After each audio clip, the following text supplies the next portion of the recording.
నమస్తే, నేను సిరి. దావోస్లో కూడా ఇప్పుడు మాజీ ముఖ్యమంత్రి జగన్మోహన్ రెడ్డి గారి పేరు అయితే వినిపిస్తుంది. దీంతోని మరి ఏపీలో పెట్టుబడులు పెడదాం అనుకునే వాళ్ళకి అది పాజిటివ్ అవుతుందా, నెగిటివ్ అవుతుందా అనే అంశం కూడా ఇప్పుడు చర్చనీయాంశమైంది. సో దీంతోని మరి అక్కడ పెట్టుబడులు పెడతారా లేదా అనే అంశాన్ని మనకు వివరించడానికి మనతో పాటు ఉన్నారు ప్రముఖ సీనియర్ జర్నలిస్ట్ జగదేవ్ గారు. నమస్కారం సార్. నమస్తే సార్, ఇప్పుడు చూస్తుంటే దావోస్లో మన ఏపీ ముఖ్యమంత్రి గారు చంద్రబాబు నాయుడు గారు అయితే అక్కడ ఉన్నారు. సో అక్కడ ఇప్పుడు ఏంటంటే ఏపీలో పెట్టుబడులు పెడదాం అనుకునే వాళ్ళకి అక్కడ మాజీ ముఖ్యమంత్రి ఎవరైతే ఉన్నారో జగన్మోహన్ రెడ్డి గారు పేరు వినబడడం స్టార్ట్ అయింది. సో దాంతో మళ్ళీ వాళ్ళు ఉలిక్కి పడుతున్నారు. అసలు మరి ఏపీలో పెట్టుబడులు పెట్టాలా వద్దా ఏంటి, అసలు మరి అది పెడితే మనకు పాజిటివ్ అవుతుందా నెగిటివ్ అవుతుందని కూడా ఆలోచనలు పడ్డారన్నట్టు తెలుస్తుంది. మరి దీని మీద మీ స్పందన ఏంటి సార్?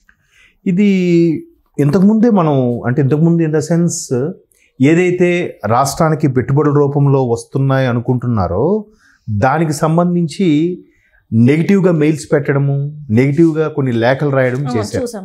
అది ఎవరు రాస్తారు, ఎవరికి అవసరం? అప్పుడే అందరం డిస్కస్ చేసుకున్నాం ఇది ఖచ్చితంగా వైసీపీ వాళ్ళ పని అయిండొచ్చు అన్నట్టుగా సోషల్ మీడియా అంతా కోడే కూసింది. సో ఇప్పుడు నాకైతే ఇది ఆశ్చర్యం అనిపించట్లేదు.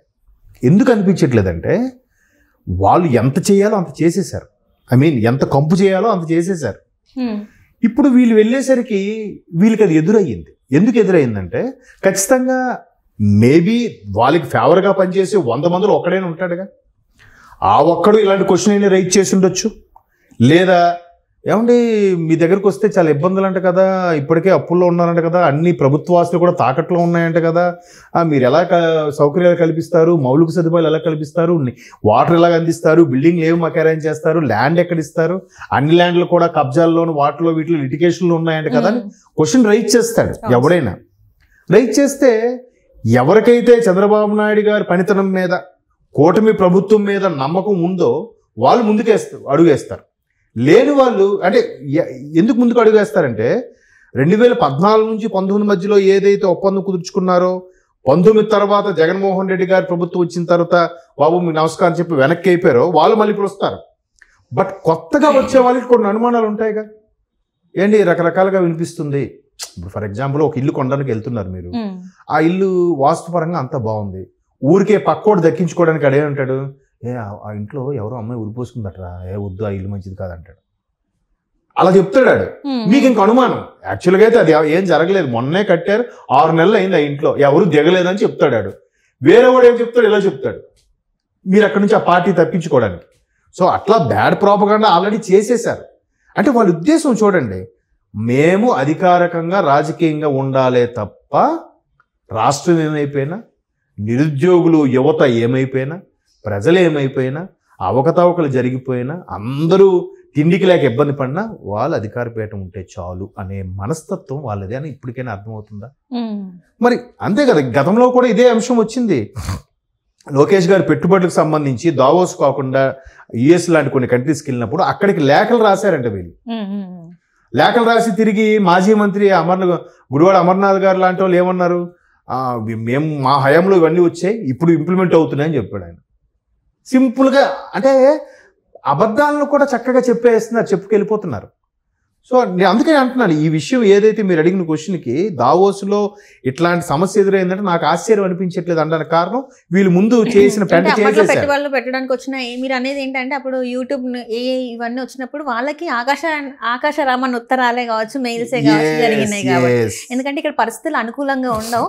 సో మీరు మీ స్టాఫ్కి ఉండదు, మీ లేడీస్ ఉన్న ఎవరైతే లేడీస్ స్టాఫ్ ఉంటారో వాళ్ళకు కూడా ఇక్కడ భద్రత ఉండదు, ఇక్కడ శాంతి భద్రతల ఇది ఉంది అని చెప్పి ప్రభుత్వం వచ్చిన తర్వాత సుమారుగా 30,000 మంది అమ్మాయిలు కనిపించకుండా పోయారు.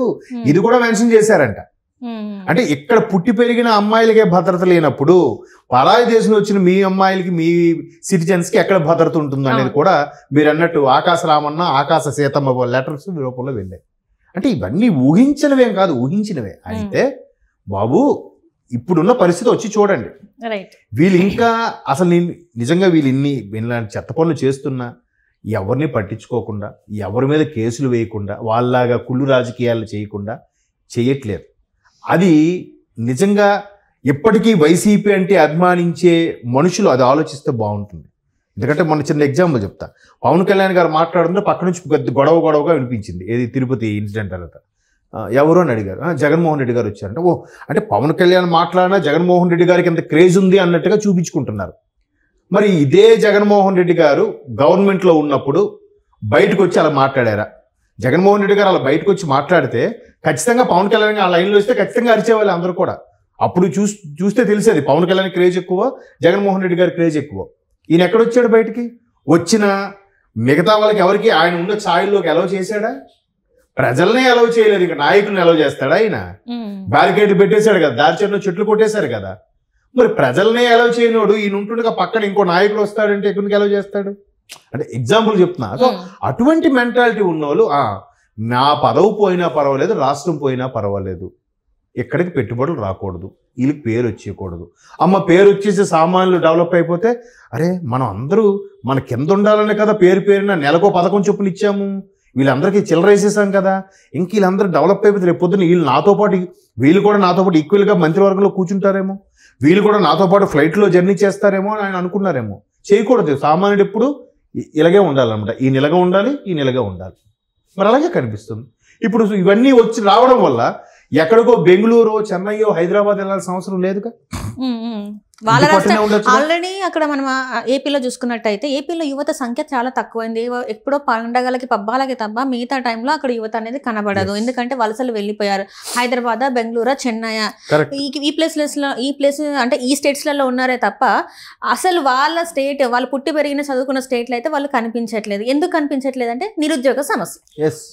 ఇప్పుడు ఒకప్పుడు అంటే ఓన్లీ గవర్నమెంట్ ఉద్యోగాలు ఉండేవి, నిరుద్యోగులుగా ఉండేవి. ఇప్పుడు అన్ని సంస్థలు వచ్చేస్తున్నాయి, ప్రైవేట్ కంపెనీలు వస్తున్నాయి. ఇంకా నిరుద్యోగులు బయటకు ఎందుకు వెళ్తున్నారంటే ప్రాపర్గా లేవు. పోనీ ఏంటి ల్యాండ్ లేదా, వనరులు లేవా, నీరు లేదా, ఎందుకు ఇంకా వెళ్ళాల్సి వస్తుంది? మొన్న సంక్రాంతికి వెళ్ళినప్పుడు అయితే ఎంతమంది అసెంబ్లీ అయ్యారో తెలియదు. అందరూ ఇప్పుడు కూటమి వచ్చిందిరా, ఎక్కడైనా కంపెనీలు వస్తున్నాయి అంటున్నా కాబట్టి ఎక్కడైనా బాగుంటే డెవలప్ అయితే బాగుంటుంది, మన వాళ్ళకి దగ్గరగా ఉంటాం కొంచెం అంటూనే ఇంకొంతమంది బెంగళూరు నుంచి వచ్చిన ఫ్రెండ్స్ వాళ్ళు ఏమంటున్నారంటే బాబు పోనీ నెక్స్ట్ ఎవరికి వేసినా కానీ ఇంకొక 10 ఏళ్ళ వరకు బాబు ఉండేటట్టు చూడండి రా, తర్వాత మీరు ఎవరిని మార్చుకున్నా పర్వాలేదు, 10 ఏళ్ళ పాటు ఉంటే ఈయన కనీసం ఎస్టాబ్లిష్ చేసేస్తాడు రా అని అంటున్నారు. అంటే ఎవరు? ఎప్పటికీ కుతంత్రాలతో పక్కోడు డెవలప్ అయితే చూడలేని మనస్తత్వంతో ఉన్న కొంతమంది ఉన్నారు కార్యకర్తలు. ఏ పార్టీ అని అనవసరం, అలాంటి వాళ్ళు దృష్టిలో పెట్టుకుని అలాగే మార్చకండి రా, ఈ ఒక్కసారికైనా బాబు గారికి అవకాశం ఇస్తే ఎస్టాబ్లిష్ అయిపోతుంది. అంటే 2029లో కూడా మీరు మళ్ళీ ఆడువల్లి పథకాలు అల్లడి 10,000 ఇస్తాడు, వీళ్ళు 15,000 ఇస్తాడు అని పెట్టి అట్రాక్ట్ అవ్వకండి రా. అవి అన్నాళ్ళు శాశ్వతం కాదు, కొన్నాళ్ళు తిండికి లేక చేస్తారు. ఇట్లాంటి సొంతంగా డెవలప్మెంట్ తెచ్చుకునేలా చూడండి. అంతే కదా. ఇప్పుడు హైటెక్ సిటీ లాంటివన్నీ ఎస్టాబ్లిష్ చేసేసరికి ఇంకెవడో వచ్చి వస్తాడు. ఇప్పుడు అమరావతి అంతా సెట్ చేశాడు, సరిగ్గా అంతా బాగుంటుంది, ఫలాలు వస్తాయని టైంకి ఈడొచ్చాడు, మళ్ళీ ఒక్కసారి స్మాష్ వెనక్కి వెళ్ళిపోయి. మొన్న 19లో కూడా బాబు గారే వచ్చి ఉంటే ఇప్పటికి ఎలా ఉండేది పరిస్థితి? ఎస్టాబ్లిష్ అయిపోయి ఉండేదిగా, ఎక్కడిదక్కడ సెట్ అయిపోయి ఉండేదిగా, ఎవడు మార్చడానికి లేదుగా. అయితే ఒకట్లేండి, ఈ మనస్తత్వం వేరులేండి, గత ప్రభుత్వం మనస్తత్వం. ఇప్పుడు ఇక్కడ కూడా బాబు గారు వచ్చి ఎస్టాబ్లిష్ చేసి వెళ్ళిపోయిన తర్వాత కాంగ్రెస్ గోలు కానీ తర్వాత బీఆర్ఎస్ వాళ్ళు కానీ ఎక్కడైనా తప్పు అది పడగొట్టేయండి. సైబర్ టవర్స్ బాబు గారు టైంలో కట్టారా? కూర్చేయండి. టీ హబ్ కేసీఆర్ గారి టైంలో కట్టారా? కూర్చేయండి అని అంటున్నారా? లేదు కదా. అక్కడి నుంచి ఇంకొంచెం ముందుకు తీసుకెళ్ళే ప్రభుత్వాలన్నీ కూడా. ఇక్కడ అలా కాదు కదా, బాబు గారు కట్టారా? కూల్చేయండి, బాబు గారు తెచ్చిన కంపెనీ వెనక్కి వెళ్ళిపోండి. అసలు అలా ఉన్నోళ్ళు దావోస్లో ఎక్కడే అంత చేసిన వాళ్ళు పక్క దేశంలో చెయ్యరని గ్యారంటీ ఏంటి? మనోడే శత్రువు కదా.